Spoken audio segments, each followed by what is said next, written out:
లేవి గోత్రము పువ్వులు కాసింది. లేవి గోత్రము కర్ర బాగుములు కాసింది. లేవి గోత్రం ఆశీర్వించబడింది నాయనా. లేవి గోత్రము దీవించబడింది నాయనా. లేవి గోత్రము వర్ధిల్లింది నాయనా. లేవి గోత్రము విస్తరించింది. కారణం లేవి అనగా హత్తుకొని జీవించాలి ఆయన. మొదటిగా దేవుని హత్తుకొని జీవించాలి. రెండవదిగా భార్య భర్తలు హత్తుకొని జీవించాలి. మూడవదిగా మంచి దానిని హత్తుకొని జీవించాలి.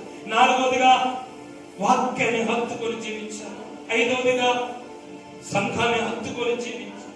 ఆరవదిగా దైవోచ్చని హత్తుకొని జీవిస్తే లేవి కర్ర అనగా అహరోను కర్ర చిగురించినట్టుగా మన జీవితాలు, మన కుటుంబాలు, మన సంఘాలు చిగురిస్తాయి, ఫలిస్తాయి, వర్ధిల్లుతాయి, విస్తరిస్తాయి.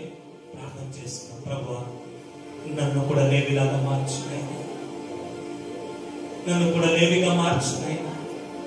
లేవి లేకముందు లేయా అసహించబడింది, ద్వేషించబడింది, దూషించబడింది. కానీ లేవి రాగానే ఆమె జీవితమే మారిపోయింది. నాకు కూడా అలాంటి అనుభవం దయచేయండి.